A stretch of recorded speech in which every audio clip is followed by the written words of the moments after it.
Welcome to The Practical Patriot. I am Marissa, The Practical Patriot. Welcome to my home in the evening when it is quiet and everybody is sleeping. Including my husband, because he had a long day today and there's a lot of allergies out. It's summer, and forgive me if I take a couple of drinks during this one. I get a little tickle in my throat because the pollen is high outside. So today we are reading Federalist number 10, and it is entitled The Same Subject Continued, which was the utility of the Union as a safeguard against domestic faction and insurrection. So this one is a lot about faction, and it was written by Madison, and I like this one. See, some of these I haven't read. I periodically pick them out, and I've taken a couple of classes where we've read different parts of the Federalist Papers, but I haven't read the whole thing. And so sometimes when I'm reading them to you, I'm reading them for the first time, which is kind of fun. But obviously ones like this, like 10, I've read 10 before, and 9 and 6, and there are some that I really like,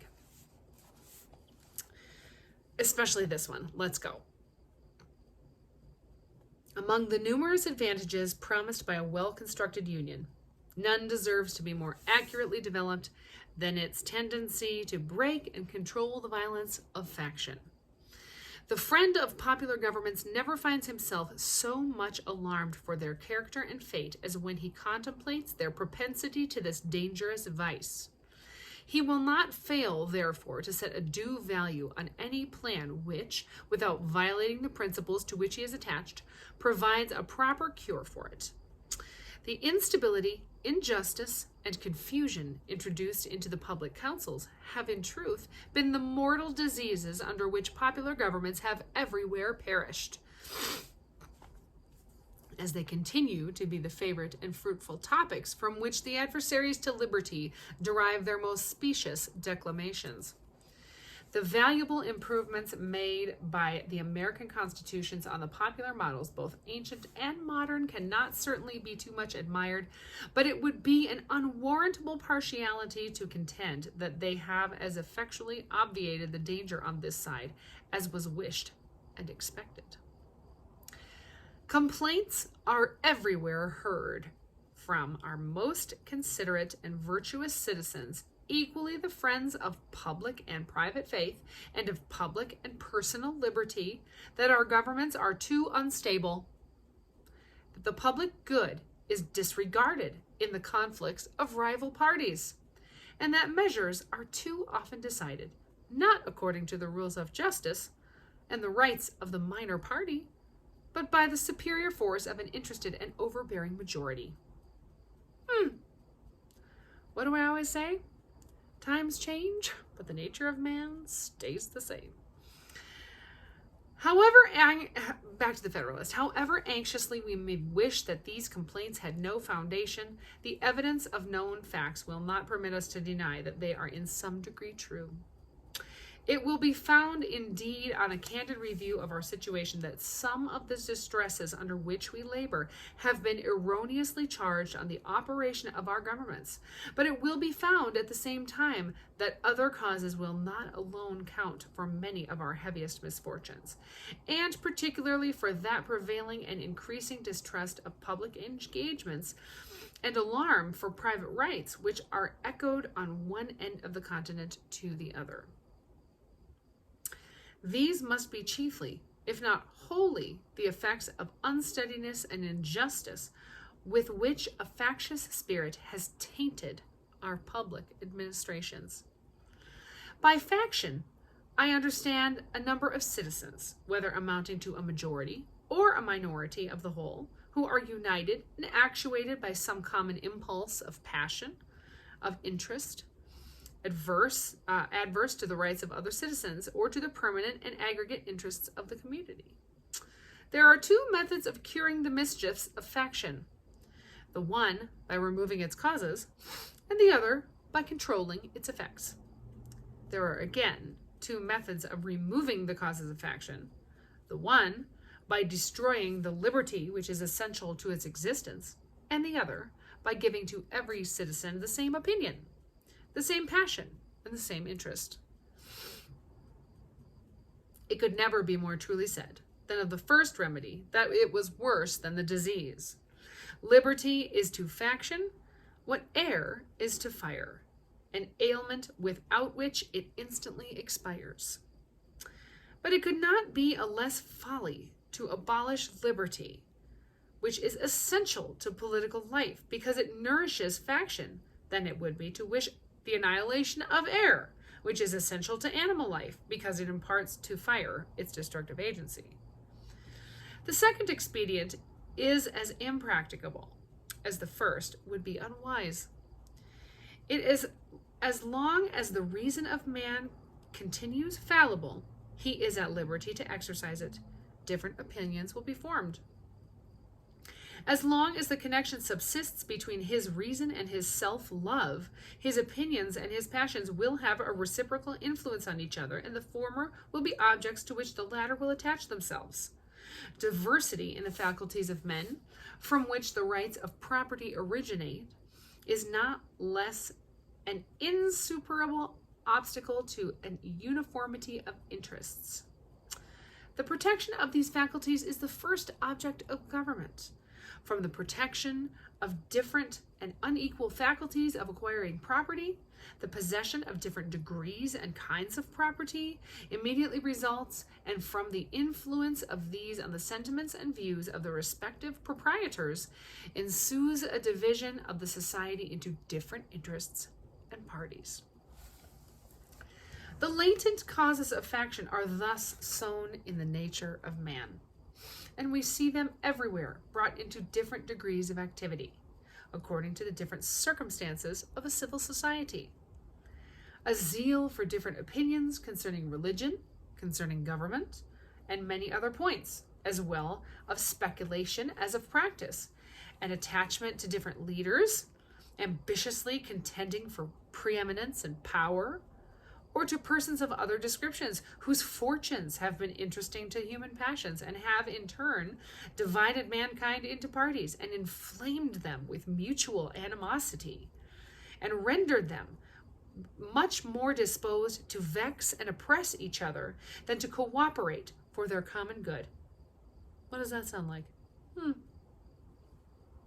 So strong is this propensity of mankind to fall into mutual animosities that where no substantial occasion presents itself, the most frivolous and fanciful distinctions have been sufficient to kindle their unfriendly passions and excite their most violent conflicts. But the most common and durable source of factions has been the various and unequal distribution of property. Those who hold and those who are without property. What is it now? It's money, isn't it? It's money. Those who hold and those who are without property have ever formed distinct interests in society. Those who are creditors and those who are debtors fall under a like discrimination. And landed interest, a manufacturing interest, a mercantile interest, a moneyed interest, with many lesser interests grow up of necessity in civilized nations and divide them into different classes, actuated by different sentiments and views. The regulation of these various and interfering interests forms the principal task of modern legislation and involves the spirit of party and faction in the necessary and ordinary operations of the government. No man is allowed to be a judge on his own cause, because his interest will certainly bias his judgment, and not improbably corrupt his integrity.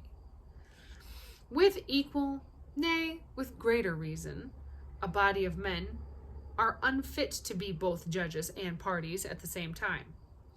Yet, what are many of the most important acts of legislation but so many judicial determinations, not indeed concerning the rights of single persons, but concerning the rights of large bodies of citizens? And what are the different classes of legislators but advocates and parties to the causes which they determine? Is a law proposed concerning private debts? Is a question to which the creditors are parties on one side and the debtors on the other? Justice ought to hold the balance between them. Yet the parties are and must be themselves the judges, and the most numerous party, or in other words, the most powerful faction, must be expected to prevail. Shall domestic manufacturers be encouraged, and in what degree by restrictions on foreign manufacturers? Are questions which would be differently decided by the landed and the manufacturing classes, and probably by neither, with a sole regard to justice and the public good. The apportionment of taxes on the various descriptions of property is an act which seems to require the most exact impartiality. Yet there is perhaps no legislative act in which greater opportunity and temptation are given to a predominant party to trample on the rules of justice. Oh, my nose itches. Excuse me, my itchy nose tonight. Every shilling with which they overburden the inferior number is a shilling saved to their own pockets. It is in vain to say that enlightened statesmen will be able to adjust these clashing interests and render them all subservient to the public good. Enlightened statesmen will not always be at the helm, nor in many cases can such an adjustment be made at all without taking into view indirect and remote considerations which will rarely prevail over the immediate interest which one party may find in disregarding the rights of another, or the good of the whole. The inference to which we are brought is that the causes of faction cannot be removed, and that relief is only to be sought in the means of controlling its effects. If faction consists of less than majority, relief is supplied by the Republican principle, which enables the majority to defeat its sinister views by a regular vote. It may clog the administration, it may convulse the society, but it will be unable to execute and mask its violence under the forms of the Constitution. When a majority is included in a faction, the form of popular government, on the other hand, enables it to sacrifice to its ruling passion or interest both the public good and the rights of other citizens. To secure the public good and private rights against the danger of such a faction, and at the same time to preserve the spirit and the form of popular government, is then the great object to which our inquiries are directed. Let me add that it is the great desideratum by which alone this form of government can be rescued from the opprobrium, opprobrium, opprobrium. I told you, sometimes I haven't read these in a while. Under which it has so long labored, and be recommended to the esteem and adoption of mankind. By what means is this object attainable? Evidently by one of two only.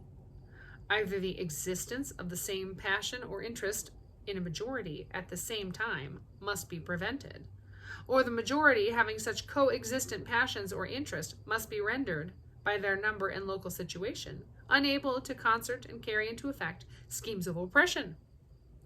If the impulse and the opportunity be suffered to coincide, we well know that neither moral nor religious motives can be relied on as adequate control. They are not found to be such on the injustice and violence of individuals, and lose their efficacy in proportion to the number combined together, that is, in proportion as their efficacy becomes needful. From this view on the subject, it may be concluded that a pure democracy, by which I mean a society consisting of a small number of citizens who assemble and administer the government in person, can admit of no cure from the mischiefs of faction. A common passion or interest will, in almost every case, be felt by a majority of the whole. A communication and concert results from the form of government itself, and there is nothing to check the inducements to sacrifice the weaker party or an obnoxious individual. Hence it is that such democracies have ever been spectacles of turbulence and contention, and have ever been found incompatible with personal security, or the rights of property, and have in general been as short in their lives as they have been violent in their deaths. Theoretic politicians who have patronized this species of government have erroneously supposed that by reducing mankind to a perfect equality in their political rights, they would, at the same time, be perfectly equalized and assimilated in their possessions, their opinions, and their passions. A republic, by which I mean a government in which the scheme of representation takes place, opens a different prospect and promises the cure for which we are seeking. Let us examine the points in which it varies from a pure democracy, and we shall comprehend both the nature of the cure and the efficacy which it must derive from the union. The two great points of difference between a democracy and a republic are: first, the delegation of the government in the latter to a small number of citizens elected by the rest. Secondly, the greater number of citizens and greater sphere of country over which the latter may be extended.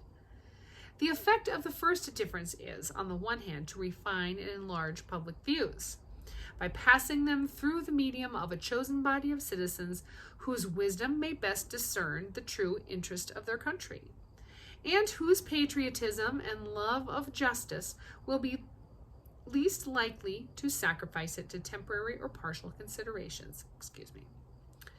Under such a regulation, it may well happen that the public voice pronounced by the representatives of the people will be more consonant to the public good than if pronounced by the people themselves convened for their purpose. On the other hand, the effect may be inverted. Men of factious tempers, of local prejudices, of sinister designs, may, by intrigue, by corruption, or by other means, first obtain the suffrages, and then betray the interests of the people. The question resulting is whether small or extensive republics are most favorable to the election of proper guardians at the public weal. And it is clearly decided in favor of the latter by two obvious considerations. In the first place, it is to be remarked that however small the republic may be, the representatives must be raised to a certain number in order to guard against the cabals of a few, and that however large it may be, they must be limited to a certain number in order to guard against the confusion of a multitude. Hence, the number of representatives in the two cases not being in proportion to that of the constituents, and being proportionally greatest in the small republic, it follows that if the proportion of fit characters be not less in the large than in the small republic, the former will present a greater option and consequently a greater probability of a fit choice. In the next place, as each representative will be chosen by a greater number of citizens in the large than the small republic, it will be more difficult for unworthy candidates to practice with success by the vicious arts by which elections are too often carried, and the suffrages of the people, being more free, will be more likely to center in men who possess the most attractive merit and the most diffusive and established characters. It must be confessed that in this, as in most other cases, there is a mean on both sides of which inconveniences will be found to lie. By enlarging too much the number of electors, you render the representative too little acquainted with all of their local circumstances and lesser interests, as by reducing it too much, you render him unduly attached to these and too little fit to comprehend and pursue great and national objects. The federal constitution forms a happy combination in this respect, and great and aggregate interests being referred to the national, the local, and particular to the state legislatures. The other point of difference is the greater number of citizens and extent of territory which may be brought within the compass of a republican than of a democratic government. And it is this circumstance principally which renders factious combinations less to be dreaded in the former than the latter. The smaller the society, the fewer probably will be the distinct parties and interests composing it. The fewer the distinct parties and interests, the more frequently will a majority to be the same. The more frequently will a majority be found of the same party, and the smaller the number of individuals composing a majority, and the smaller the compass within which they are placed, the more easily will they concert and execute. Gosh, that's tiny. Concert and execute their plans of oppression. Extend the sphere, and you take in greater variety of parties and interests. You make it less probable that a majority of the whole will have a common motive to invade the rights of other citizens. Or, if such common motive exists, it will be more difficult for all who feel it to discover their own strength and to act in unison with each other. Besides other impediments, it may be remarked that where there is a consciousness of unjust or dishonorable purposes, communication is always checked by distrust in proportion to the number of whose concurrence is necessary. Hence, it clearly appears that the same advantage which a republic has over a democracy in controlling the effects of faction is enjoyed by a large over a small republic. It is enjoyed by the Union over the states composing it. Does this advantage consist in the substitution of representatives whose enlightened views and virtuous sentiments render them superior to local prejudices and to schemes of injustice? It will not be denied that the representation of the Union will be most likely to possess these requisite endowments. Does it consist in the greater security afforded by a greater variety of parties against the event of any one party being able to outnumber and oppress the rest? In an equal degree, does the increased variety of parties comprised within the Union increase this security? Does it, in fine, consist of the greater obstacles opposed to the concert and accomplishment of the secret wishes of an unjust and interested majority? Here again, the extent of the Union gives it the most palpable advantage. The influence of factious leaders may kindle a flame within their particular states, but will be unable to spread a general conflagration through the other states. A religious sect may denigrate into a political faction in a part of the Confederacy, but the variety of sects dispersed over the entire face of it must secure the national councils against any danger from that source: a rage for paper money, for an abolition of debts, for an equal division of property, or for any other improper or wicked project, will be less apt to pervade the whole body of the Union than a particular member of it, in the same proportion as such malady is more likely to taint a particular county or district than an entire state.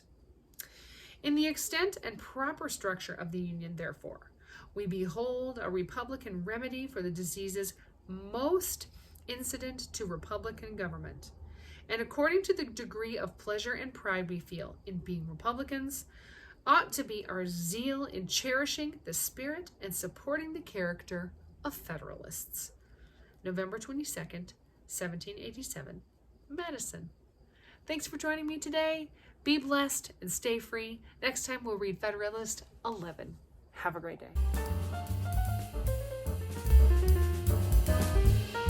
Thanks for watching The Practical Patriot. Like and subscribe below. That's right.